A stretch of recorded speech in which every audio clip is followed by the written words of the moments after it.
I'm Grammy Robin. What's your name and your favorite book? Tell me in the comments. And don't forget to like, comment, share, subscribe, and peck that bell. Let's read.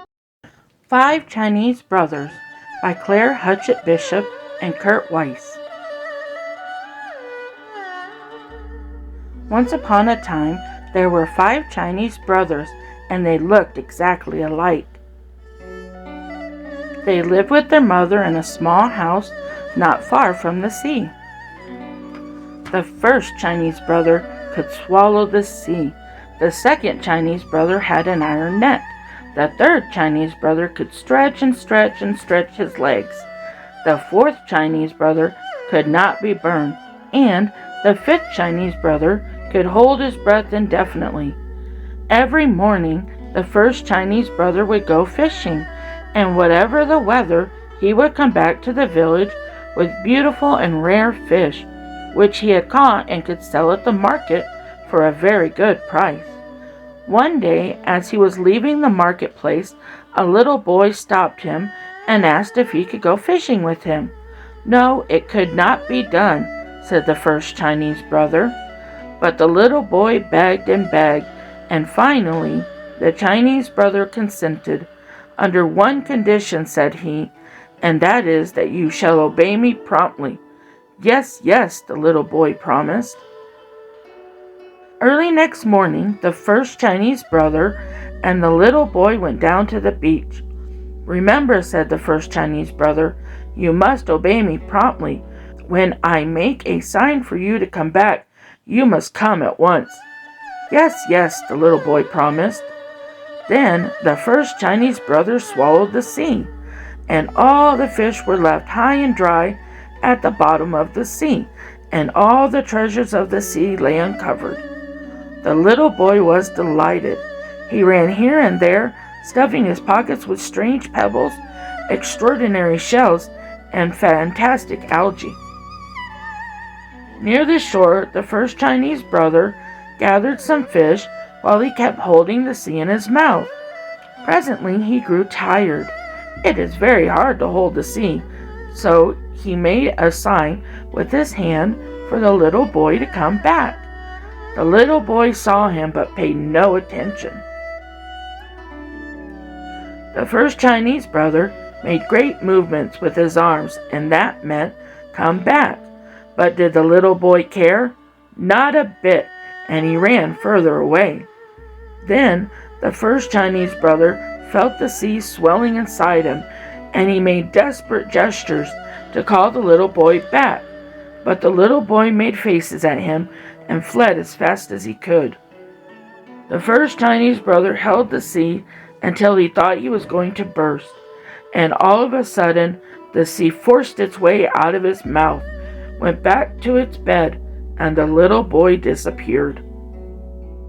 When the first Chinese brother returned to the village alone, he was arrested, put in prison, and condemned to have his head cut off.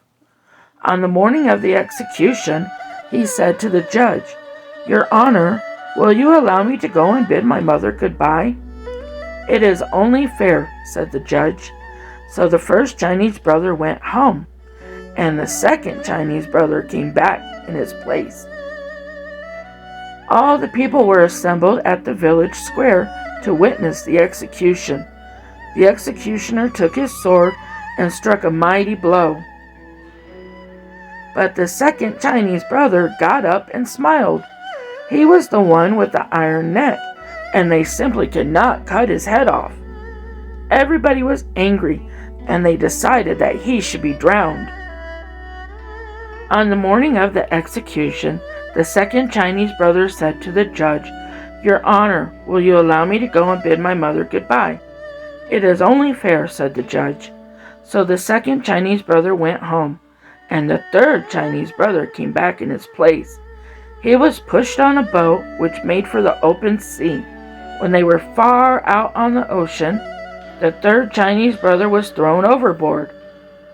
But he began to stretch and stretch and stretch his legs way down to the bottom of the sea, and all the time his smiling face was bobbing up and down on the crest of the waves. He simply could not be drowned. Everybody was very angry, and they all decided that he should be burned. On the morning of the execution, the third Chinese brother said to the judge, "Your Honor, will you allow me to go and bid my mother goodbye?" "It is only fair," said the judge. So the third Chinese brother went home, and the fourth Chinese brother came back in his place. He was tied to a stake, fire was set to it, and all the people stood around watching it. In the midst of all the flames, they heard him say, "This is quite pleasant." "Bring some more wood," the people cried. The fire roared higher.